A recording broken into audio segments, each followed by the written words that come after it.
The Velaware headquarters gleamed in the morning sun, a monument to modern corporate success. Floor-to-ceiling windows reflected Seattle's skyline. The company's name emblazoned in sleek silver lettering above the entrance. Inside, the conference room buzzed with anticipation as executives gathered for the quarterly product review. Ronan Matthews sat in the back corner observing. Though he'd founded Velaware 15 years ago, transforming it from a humble kitchenware startup into an empire, most employees now viewed him as just another consultant. A relic. The company's past, not its future. His wife, Ivy Matthews, commanded the room from its head. Her crimson blazer stood out against the minimalist white decor. Her presence magnetic as she flipped through the presentation slides. As you can see, our premium knife line is projected to increase market share by 17% next quarter. She said, her voice carrying that practiced blend of authority and ease. But we have a problem. Ronan watched as she pulled up an email on the main screen. This morning, I received notification that our Southeast Asian launch has been delayed by 3 weeks. The room quieted. Ivy's expression hardened as she scrolled to reveal photographs of packaging samples. Clay, she said, her tone suddenly ice cold. Would you care to explain why the dimensions you provided to manufacturing were off by 2 centimeters? All eyes turned to Clay Darnell, a junior designer who joined Velaware just 8 months prior. The young man's face drained of color as he fumbled with his tablet. There must be some mistake, he stammered. I double-checked those measurements before submission. Ivy's laugh was sharp, clearly not well enough. This error will cost us approximately $800,000 in rush fees and lost revenue. She turned to the room. This everyone is amateur hour. And Velaware doesn't do amateur hour. Clay's throat worked visibly. Ms. Matthews, if I could just, you can clear your desk by noon. Ivy cut them off. We'll mail your final check. The silence that followed was absolute. Ronan felt his jaw tighten but maintained his neutral expression. Through the years of building Velaware, he'd cultivated a reputation for calm decisiveness, not the public executions. Ivy seemed to prefer. Let's move on. Ivy continued, already advancing to the next slide. Julian will present the new social media campaign. As the meeting progressed, Ronan observed Clay gather his materials with shaking hands and slip out of the room. Nobody acknowledged him. Nobody dared meet his eyes. Ronan made a mental note of everything, the unnecessary humiliation, the lack of due process, the fear that now permeated the room. All symptoms of what Velaware had become under Ivy's leadership. When the meeting ended, executives filed out with forced enthusiasm about the upcoming projects. Ronan remained seated, watching his wife collect her things. That was unnecessary, he said quietly when they were alone. Ivy glanced up, seeming almost surprised to find him still there. What was firing Clay like that? In front of everyone. She rolled her eyes. Please. When did you become so soft? That kid cost us nearly $1 million. He made a mistake. One that could have been caught by quality control or his supervisor. And now they'll all be more careful, won't they? Ivy snapped her laptop shut. This isn't your garage workshop anymore, Ronan. This is business. Ronan stood slowly, straightening his simple black blazer. You're right. It is business. Something in his tone made Ivy pause, but he was already heading for the door. Their home sat perched on a hillside overlooking Lake Washington, all glass and steel and calculated elegance. Like everything in their lives, it was designed to impress, a showcase more than a sanctuary. Ronan stood at the kitchen island, knife moving in practice strokes as he prepared dinner. The blade, one of his original designs, sliced through vegetables with effortless precision. Cooking remained one of his few pleasures, a tactile connection to the craft that had launched his career. You're making pasta again. Ivy appeared in the doorway, already changed into silk loungewear, a Velaware crystal wine glass dangling from her fingers. Risotto, Ronan corrected without looking up. Same difference. She slid onto a bar stool, swirling her red wine. God, you should have seen Clay's face today, like a puppy that got kicked. Ronan continued chopping. He was a good designer. He was mediocre at best. Ivy took a long sip. Anyway, we can easily replace him, have 10 better candidates by tomorrow. That's not the point. Then what is the point, Ronan? Her voice took on that familiar edge. Enlighten me with your infinite wisdom. He remained focused on his task. The point is building something that lasts. Something with integrity. Ivy laughed. Oh, please. Save me the craftsman speech. Integrity doesn't sell copper-infused frying pans to millennials. Ronan finally looked up. It sold them for the first 8 years. Before the celebrity endorsements and the corner cutting. Before we became successful, you mean? Ivy's eyes narrowed. You used to have fire, Ronan. Remember when you fought for your designs? Now you hide behind cutting boards and steel molds like some washed-up craftsman. The knife paused in Ronan's hand. Careful who you insult. You forget who built this. Built. Ivy's laugh was brittle. I made it famous. You'd still be selling saucepans at street fairs if I hadn't come along. Ronan set the knife down with deliberate care. Is that what you tell yourself? It's the truth. Face it, your time is over. The board agrees with me. What does that mean? Ronan's voice remained quiet. Ivy smiled. A calculated flash of perfect teeth. Just that we've been discussing the future of Velaware leadership. Your consultant role might be evolving. You're pushing me out. I'm modernizing. She corrected, standing. Dinner's going to be late again, isn't it? I'll order sushi. She swept out of the kitchen, leaving Ronan alone with a half-prepared meal and the realization that the storm heat since brewing was about to break. The boardroom air felt charged when Ronan entered the next morning. He noted the uncomfortable glances, the forced smiles, the way conversation died as he approached. All the signs were there. Ivy stood at the head of the table in a tailored white suit, confidence radiating from her stance. Beside her, Mads Henriksen, head of international markets and Ivy's closest ally, shuffled through presentation materials. Good morning, everyone. Ivy began once everyone was seated. Before we dive into quarterly projections, I want to discuss an organizational restructuring proposal. Ronan leaned back in his chair, face impassive. As you all know, Ivy continued, Velaware has experienced extraordinary growth in the past 5 years. Our brand recognition is at an all-time high and our product line has expanded into lifestyle categories we never imagined when we began as a simple cookware company. Not around the table. Ronan remained still. To continue this trajectory, we need leadership that reflects our future vision.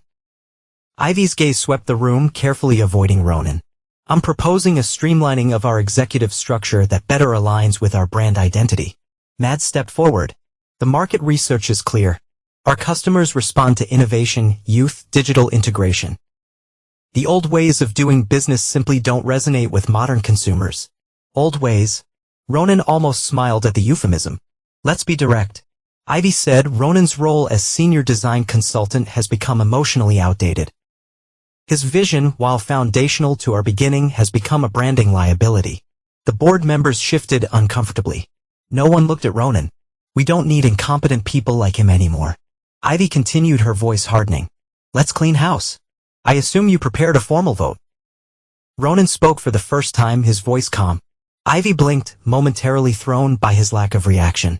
Yes, the proposal is to remove the senior design consultant position effective immediately with transition of all responsibilities to the creative director team. All in favor? Mads quickly interjected. Hands raised around the table, some eager, others hesitant. In the end, only one board member abstained. The rest sided with Ivy. Motion passes. Ivy announced, satisfaction evident in her tone. Ronan will have HR prepare the appropriate paperwork. Ronan stood slowly, buttoning his jacket. The room tensed, perhaps expecting an outburst or plea. Instead, he gathered his notebook and pen. Fine, he said simply, fire me. He walked toward the door, feeling their eyes on his back. At the threshold, he paused and turned at a smile small but unmistakable crossed his face. Good luck, he said, and walked out behind him. The boardroom erupted in confused murmurs. None of them understood the significance of that smile. None except Ivy, whose expression flickered briefly with something close to uncertainty. Ronan sat in his home office, surrounded by the evidence of a decade's meticulous planning. Financial statements, corporate filings, acquisition reports, all arranged in precise chronological order. The culmination of patience and foresight spread across his desk like a battle map. He remembered the first warning sign 9 years earlier. A casual comment from Ivy over dinner. The brand needs a face people can connect with. That night, he made the first call to Jasper Lynn, his mentor and advisor since culinary school. Insurance. Jasper had called it. Even the best marriages need insurance. The plan had been simple but required absolute discretion. While Ivy focused on publicity and expansion, Ronan quietly began buying back Velaware stock through a network of shell companies and blind trusts. First 10%, then 25%, eventually surpassing 50%. Acquisitions came through entities with no obvious connection. Riverstone Holdings, Bluesome Investments, North Star Equities, all leading back to Ronan through a labyrinth of paperwork only a dedicated forensic accountant could unravel. When investors looked to cash out, Ronan was there with competitive offers. When new funding rounds opened, his proxies participated enthusiastically, all while maintaining the appearance of the supportive founder who'd gracefully stepped into the background. Now, the final report sat before him. 90.3% ownership of Velaware's voting shares. Complete control. Ivy had never bothered with the financial details. She assumed they shared 50-50 in spirit, which had been true, until she'd made her ambitions clear. She'd never even read the fine print in their prenuptial agreement, too eager to sign the papers and start planning the wedding that would launch her into Seattle's social elite. Ronan picked up his phone and dialed. "It's done," he said when Jasper answered.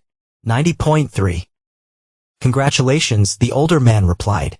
"How does it feel?" Ronan looked at the framed photo on his desk, himself and Ivy on Velaware's opening day, both smiling, her arm around his waist, his around her shoulders. "Like armor," he answered. The Emerald Bean Cafe sat tucked away in Pike Place Market's labyrinth of shops, far from Velaware's corporate circle. Ronan chose a corner table with a view of both the entrance and the waterfront beyond. He ordered a plain black coffee and waited. Clay Darnell arrived 15 minutes early, nervous energy evident in his quick movements and darting eyes. He traded his designer clothing for jeans and a faded hoodie. As if shedding his corporate skin, Ronan stood as Clay approached. "Thank you for coming." "Mr. Matthews," Clay nodded, surprised still evident in his expression. "I wasn't sure if I should." "Ronan, please." He gestured to the chair opposite. "And I'm glad you did." Clay settled uneasily. "Your assistant was vague about the reason for this meeting." "Deliberately so." Ronan pushed a folder across the table.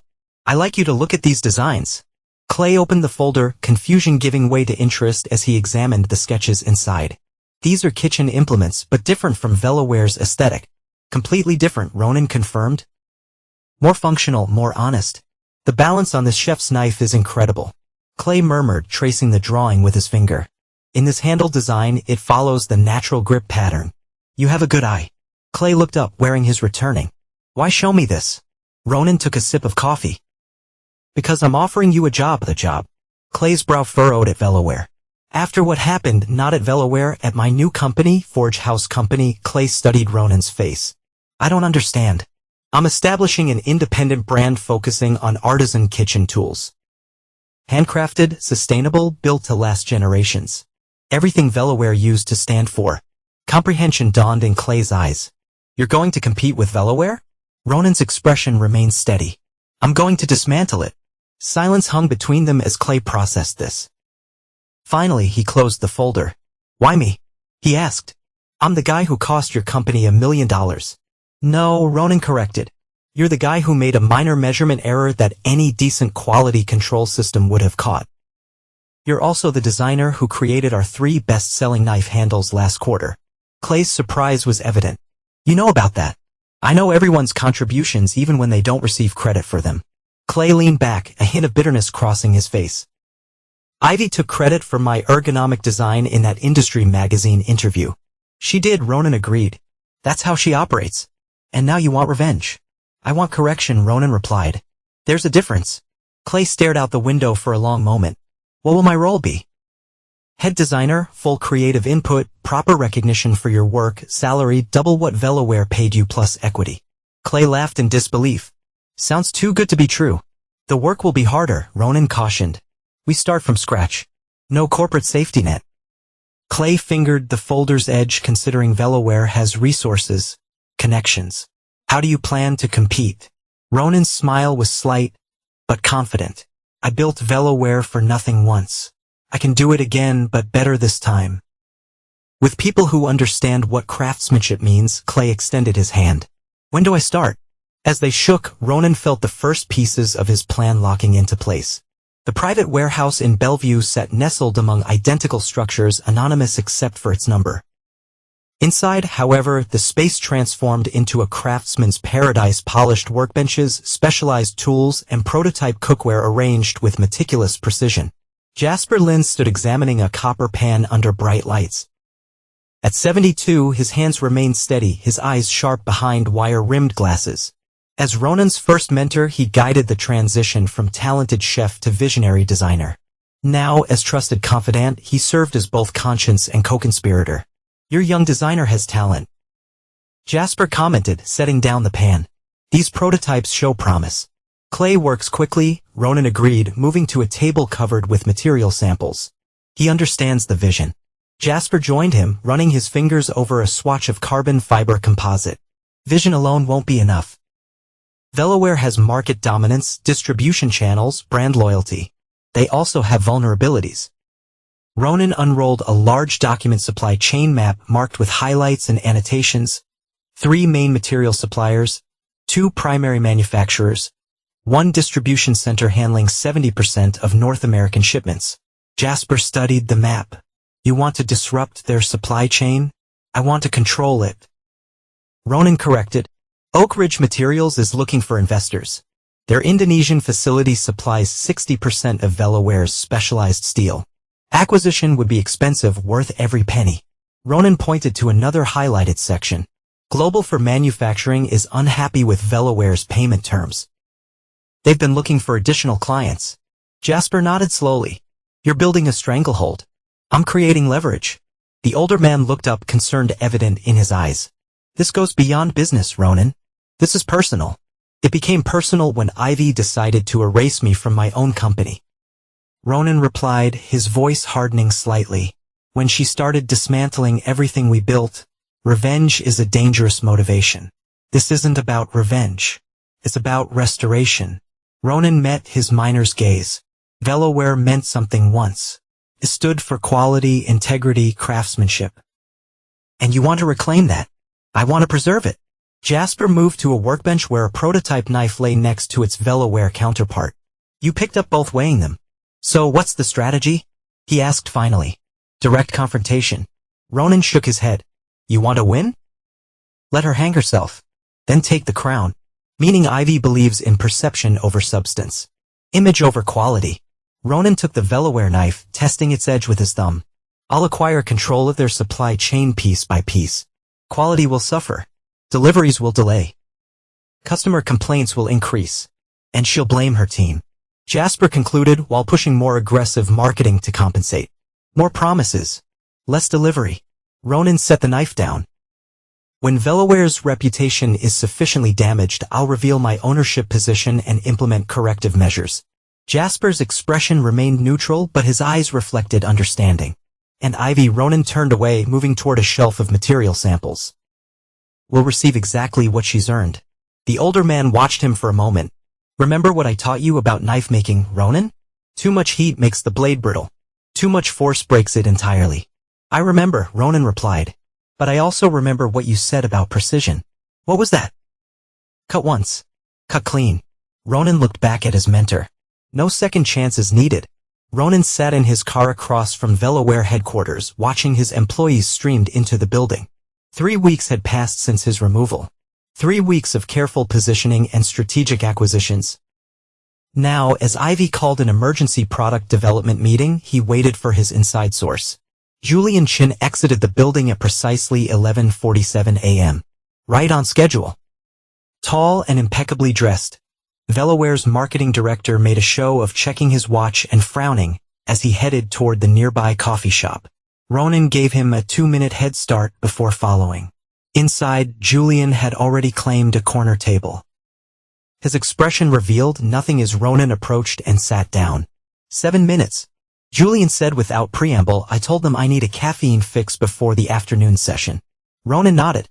"What happened in there?" "She's panicking." Julian's voice remained professionally neutral, but satisfaction glinted in his eyes. "The Acropolis shipment is 3 weeks delayed. Material quality issues with the new pants. The Miami store opening might be postponed." "How is she handling it?" "Badly. Fired 2 more people this morning. Blamed quality control for not catching material defects. And the board getting nervous." Q3 projections are down. Stock dipped 8% since last week. Ronan took this in with an even expression. What's her solution? That's the interesting part. Julian leaned forward slightly. She's doubling down. Announced a new premium line today, Velaware Luxe. Copper-infused gold accented handles. Limited edition color variants. Testing. Minimal. She's rushing production to hit the holiday season. Manufacturing source. New supplier. Cheaper. Faster turnaround. Quality is questionable. Ronan nodded once. Is she still bringing in the celebrity chef endorsements? Signed 3 more last week. Some Food Network personality, a social media chef, and a restaurant owner from Los Angeles. None of them with actual product development experience. Perfect. Ronan slid a thin envelope across the table. New instructions. I need production schedules for the Luxe line. Julian pocketed the envelope without looking at it. She trusts me completely, you know? Thinks I'm her loyal soldier. Aren't you? I was your employee first. Julian replied. Before she demoted me from product development to marketing. Before she took credit for my Mediterranean collection concept. Ronan checked his watch. Your 7 minutes are almost up. Julian stood. There's one more thing. She's planning a major announcement at the shareholders meeting next month. Something about the new era of Velaware.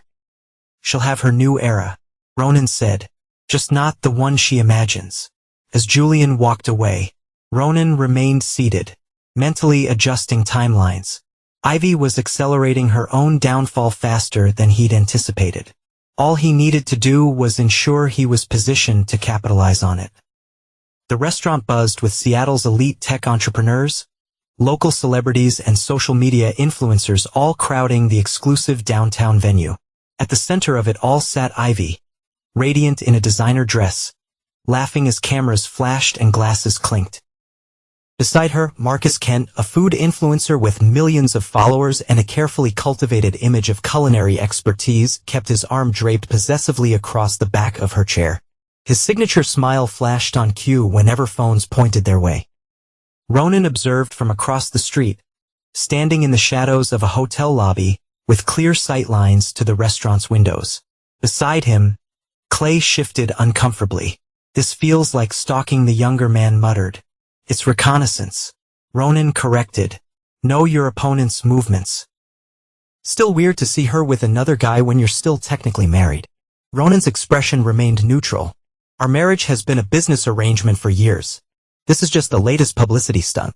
Inside the restaurant, Ivy stood to make a toast. Even from a distance, her practiced charm was evident, the perfect tilt of her head, the confident gesture, the way she commanded attention without seeming to try. She's launching the Luxe collection tonight, Ronan explained. Invitation only preview. Social media exclusives. Will it work? Clay asked. Short term? Yes. The influencers will rave. Pre-orders will surge. Ronan watched as Ivy guided Marcus through a performative cooking demonstration for the cameras. But the product is rushed, untested. When it fails to deliver on its promises, the backlash will be public and severe. Clay nodded toward the restaurant. They seem pretty cozy for a professional relationship. It's calculated, Ronan replied. She wants the lifestyle brand association. He wants the corporate legitimacy. Neither cares about the other beyond what they provide. Cold, efficient, Ronan corrected. Until it isn't. Inside, Ivy was now presenting gleaming copper pans from the Luxe collection, demonstrating their lightweight design as Marcus provided enthusiastic commentary. The assembled guests applauded on cue. Phones raised to capture every moment. Time to go. Ronan said, turning away from the scene. We have our own product line to finalize. As they walked toward the parking garage, Clay glanced back once. You know, for someone planning such elaborate payback, you seem pretty calm about your wife dating other guys. I'm angry about what matters, Ronan replied. Velaware was built on craftsmanship, quality, integrity. Ivy is turning it into a shell, all marketing, no substance. That's the betrayal worth addressing. So it's not personal. Ronan unlocked his car with a quiet beep. Everything worth fighting for is personal, Clay. The question is which battles deserve your energy. As they drove away, neither noticed Julian standing near the restaurant entrance, watching them with careful attention before slipping inside to join Ivy's celebration. The annual Velaware shareholders meeting transformed the company's atrium into a showcase of corporate success. Video walls displayed growth projections and product highlights. Refreshment tables featured food prepared with Velaware cookware. Staff circulated with demonstration pieces from the new Luxe collection. Ivy stood near the entrance, greeting major investors with practiced warmth. Her crimson dress, the exact shade of the Velaware logo, made her the focal point of every conversation, every photograph. Besides her, Mads maintained a running commentary on attendance and stock positions. Berkshire Group just arrived, she murmured. 8% voting block. They've been wavering since the production delays. Ivy's smile never faltered. Make sure they see the Q4 projections and get Marcus to show them the chef's knife demo. Already arranged. Mads checked her tablet. We're at 87% attendance. Should we begin? Wait 5 more minutes. Ivy replied. I want a packed house for the announcement. As shareholders filled the rows of chairs facing the presentation stage, Julian approached with a concerned expression. Something wrong? Ivy asked, her voice low. Just received word that the Luxe collection pre-orders are lower than projected. He reported. 30% under target. Ivy waved this away. Launch week. Numbers always fluctuate. We'll adjust the marketing push next week. There's also an issue with the Tokyo shipment. Quality control rejected nearly 40% of the units. For a fraction of a second, irritation flashed across Ivy's face before her professional mask returned. Handle it. That's why I pay you. Julian nodded, disappearing back into the crowd as Ivy turned to scan the room once more. All the necessary players were present: board members, major investors, media representatives. Missing only was her soon-to-be ex-husband, whose absence she'd expected and welcomed. Let's begin, she told Mads, moving toward the stage. Spotlights activated as Ivy took her position at the podium. The crowd settled into attentive silence. Welcome to Velaware's annual shareholders meeting. She began, her voice projecting confidence. Before we dive into our financial performance, I want to share my vision for our future. Behind her, the screens displayed a sleek montage of Velaware products in stylish homes, celebrity kitchens, and social media posts. This past year has been transformative. Ivy continued, our brand awareness has increased 63%. Our social media impressions have tripled. Our partnerships with leading influencers have opened entirely new market segments. Graphs and charts appeared, all trending upward. The audience nodded appreciatively. This is the new age of Velaware. Ivy announced, her voice rising with practiced emotion. No longer just a cookware company, but a lifestyle brand act. The rear doors opened. Conversation died as heads turned. In the sudden silence, footsteps echoed against marble flooring. Ronan walked slowly up the center aisle, dressed in a perfectly tailored black suit, his expression calm and focused. Behind him came Jasper Lynn, carrying a leather portfolio. Several unfamiliar attorneys followed, each bearing document cases. Ivy faltered mid-sentence, her professional composure slipping momentarily before she recovered. Ronan, she said into the microphone, injecting a note of surprise into her voice. We weren't expecting you. How nice of you to join us. Murmur spread through the crowd as Ronan continued his measured approach to the stage. Don't let me interrupt, he said, his voice carrying easily without amplification. You were explaining the new age of Velaware. Tension crackled through the room. Ivy's smile tightened as she assessed the situation. Perhaps we should move directly to the financial portion of our presentation, she suggested, gesturing for Mads to advance the slides. Actually, Ronan countered, reaching the foot of the stage. I'd like to propose a motion for immediate consideration by the shareholders. Mads stepped forward. This isn't the appropriate time for. It's exactly the appropriate time, Ronan interrupted, his calm voice cutting through her objection. As a shareholder, I move for an immediate vote on leadership re-election and board restructuring. The room erupted in confused conversation. Ivy's laugh cut through the noise, amplified by the microphone. That's not on our agenda, she said, attempt to humor failing to mask her irritation. And even if it were, you don't even have the votes. Ronan ascended the steps to the stage, followed by Jasper and the attorneys. One handed him a document folder, which he opened with deliberate calm. I believe I do, he replied, his voice now picked up by the stage microphones. Ivy stepped back from the podium as Ronan approached, uncertainty flashing across her face for the first time. What are you doing? She asked, voice low but intense. Ronan didn't answer her. Instead, he addressed the room. For those who don't know me, I'm Ronan Matthews, founder of Velaware. He placed the open folder on the podium. And I'm here to correct a misunderstanding about the company's ownership structure. A technician handed him a remote. The screens behind him switched to a complex organizational chart. Velaware's public filings indicate a diverse ownership. Ronan explained, highlighting sections of the chart. 20% institutional investors, 30% board and executive holdings, 50% publicly traded shares. He clicked again. The chart reorganized, color coding shifting to reveal new patterns. However, when we trace the beneficial ownership through holding companies, the picture changes. Riverstone Holdings LLC lit up blue. Blue Summit Investments glowed green. North Star Equities flashed yellow. One by one, seemingly unrelated entities illuminated in different colors. Over the past decade, Ronan continued, his voice steady. I have systematically acquired controlling interest in Velaware through various investment vehicles. The chart collapsed and simplified. All the colored sections merging into a single entity labeled Ronan Matthews Controlled Holdings. As of this morning, I control 90.3% of Velaware's voting shares. The room fell into stunned silence. Ivy stared at the screen, color draining from her face. That's impossible. She finally managed. I would have known. Would you? Ronan asked quietly. You've never been interested in the administrative details. Ivy, too boring, too technical. Mads stepped forward. Tablet clutched against her chest like a shield. These documents would need to be verified. This could be a manipulation, or they've been verified. Jasper Lynn spoke for the first time, his authoritative voice carrying across the room. As Velaware's former chief financial advisor and current CC compliance consultant, I can confirm the accuracy of these filings.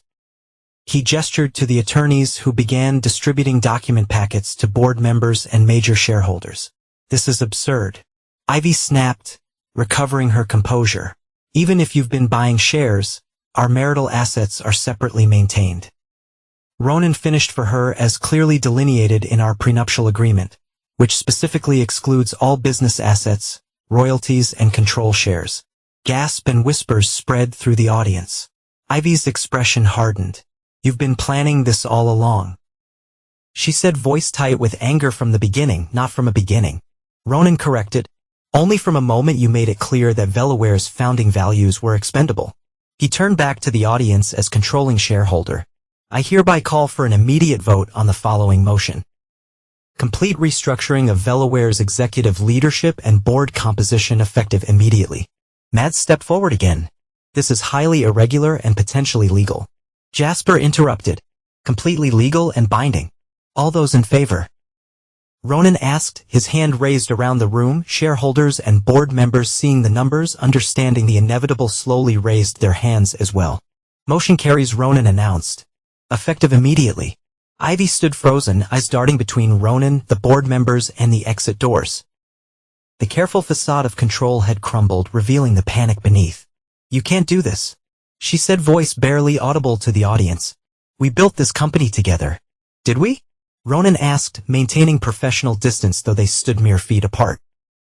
Where did you build your career? On what I created. Her eyes narrowed. I'm still your wife. A technicality that will soon be resolved. Ronan nodded to one of the attorneys who approached with another folder. What is this? Ivy demanded as he handed it to her. Divorce papers. Ronan replied calmly. Along with a copy of our prenuptial agreement.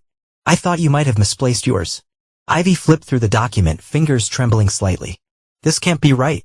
The company is explicitly excluded from marital assets. Ronan finished page 4, section 12, paragraph 3. Your signature is on page 27. She stared at the document, recognition dawning. That was 10 years ago. I didn't read the you never cared about the details, Ronan said. You just like to shine from the audience. Marcus Kent rose from his seat. Ivy, what's happening? Should I sit down, Mr. Kent? Ronan said without looking away from Ivy. This is a shareholders' meeting, not a photo opportunity. Marcus hesitated, then slowly sank back into his chair as murmurs rippled through the crowd. Ivy's expression hardened into something cold and calculating. This isn't over. I have contracts, legal protections. The board approved my initiatives. The same board that just voted for restructuring. Ronan raised an eyebrow. Your employment contract includes performance clauses, IV clauses that recent quality issues, production delays, and inflated marketing expenditures have triggered. You caused those delays, she realized suddenly. The supplier issues, the manufacturing problems, that was you. Ronan didn't confirm or deny. Instead, he addressed the room again. As my first act under the new leadership structure, I am terminating Ivy Matthews' employment with Velaware, effective immediately, citing negligence and brand damage. Gasps and uncomfortable shifting filled the room. No one spoke in her defense. Ivy's hand tightened on the podium edge, knuckles white. You'll regret this, she said, voice low but intense. I made this brand what it is. The publicity, the connections, all mine. Connections that will vanish the moment your access to Velaware resources disappears. Ronan replied calmly, but don't worry. I've prepared a transition plan.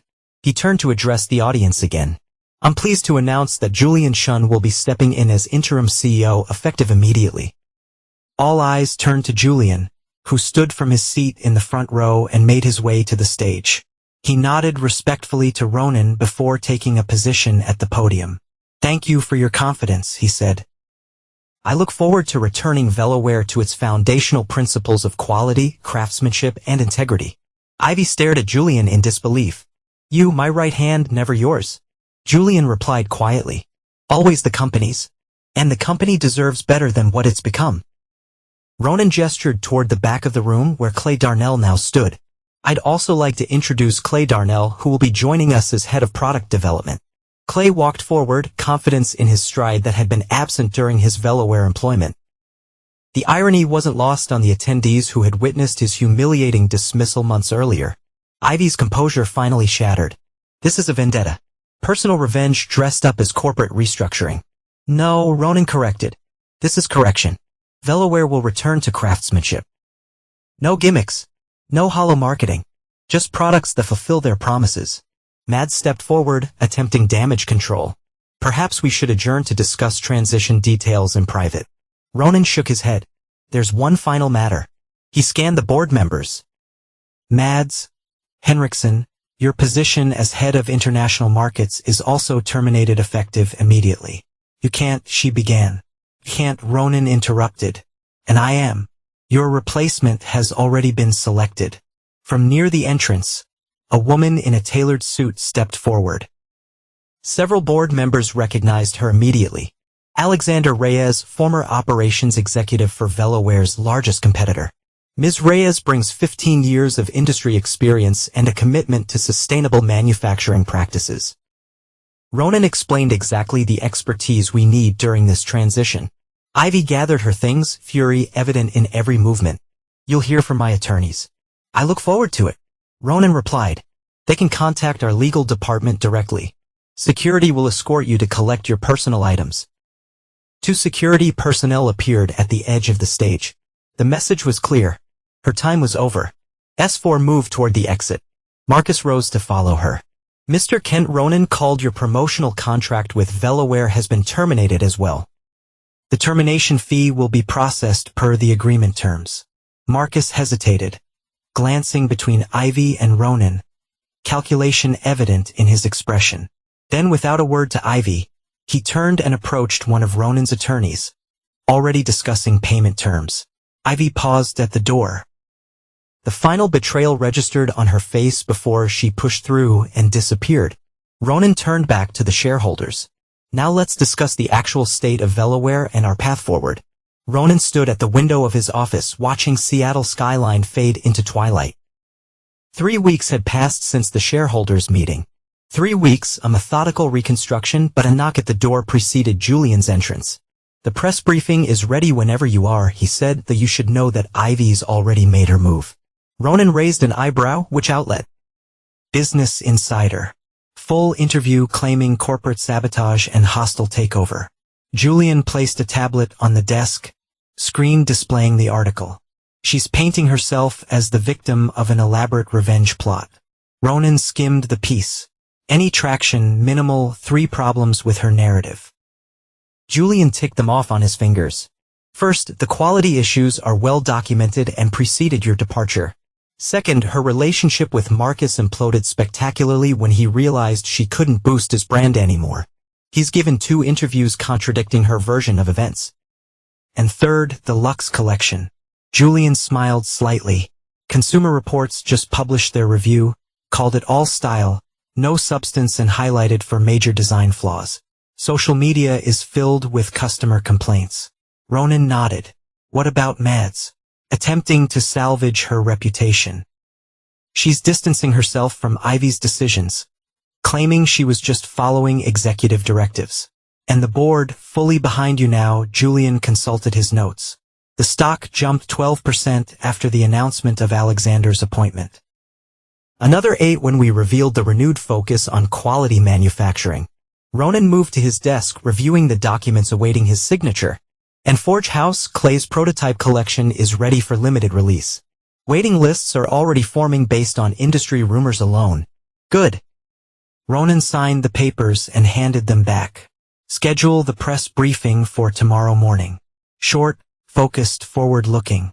No mentions of Ivy or past leadership. Julian took the papers. The high row, the only road worth taking. Ronan replied. Veloware speaks through its products now, not its drama. As Julian moved to leave, Ronan added, one more thing. Have security change all my passcodes and access credentials. Expecting trouble. Always. Ronan replied. No loose ends. 6 months later, Ronan walked through the first Forge House retail store on its opening day. The space breathed craftsmanship, warm wood, brushed metal, and thoughtful lighting that invited customers to touch, feel, and experience the products. Clay appeared from the demonstration kitchen where a chef was showcasing the new Forge House knife collection to an attentive audience. We've sold out of the first production run, he reported, barely containing his excitement. Every piece. The waiting list for the second run is already at 3 weeks. Ronan nodded, satisfaction evident in his expression, and the customer feedback overwhelmingly positive.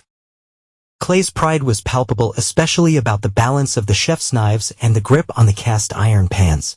People keep saying they've never held cookware that felt so natural. That's what happens when you design for the user, not the marketing campaign. Ronan replied, pausing to observe a customer testing the weight of a Santoka knife, the appreciation evident in their expression. I still can't believe how quickly it all came together. Clay said, from concept to store in 6 months. When you build on the right foundation, everything else follows naturally. They continued through the store, stopping occasionally to speak with customers and staff. The atmosphere hummed with genuine enthusiasm, so different from the calculated hype of Veloware's recent years. Later that afternoon, Ronan visited the new Veloware headquarters. The space had been redesigned, shedding the cold minimalism of Ivy's era for something more substantial and authentic. The product development lab. Designers worked on prototypes of the rebranded core collection. Each piece underwent rigorous testing for functionality, durability, and user experience, processes that have been abbreviated under previous leadership. Julian met him by the test kitchen where chefs put cookware through real-world scenarios. Q1 numbers are in, he reported, profits down 15% from last year, but customer satisfaction up 62%. Return rate has dropped to under 2%. Short-term pain for long-term gain, Ronan observed. The brand restoration is proceeding exactly as planned. An Ivy file for bankruptcy last week, Julian replied. Turns out lifestyle influencers aren't particularly loyal when the lifestyle disappears. Ronan absorbed this without visible reaction. And the prenup held completely. Her challenge was dismissed. Judge cited clear language and proper execution. Ronan nodded once, matter close. This evening approached, he made one final stop: his private workshop, a space he'd maintained separate for both companies. Here, surrounded by tools and materials, he found his center. Jasper waited for him, examining a prototype knife with critical attention. The balance is perfect, the older man commented, setting the blade down carefully. You haven't lost your touch. Some skills remain, even when in used, Ronan replied, removing his jacket and rolling up his sleeves. Jasper watched as he selected a piece of steel and began the preliminary work of blade making, a ritual that had started his journey decades earlier. Veloware is recovering, Jasper observed. Forge House is thriving. Your revenge is complete, not revenge, Ronan corrected, focus on wavering from his task, restoration. And now, with both companies under your control. Ronan looked up, meeting his midter's gaze. Now I built something that will outlast me. Something worthy of the craft itself. Jasper smiled. You're finally back where you belong. No, Ronan replied, returning to his work with renewed purpose. I'm ahead.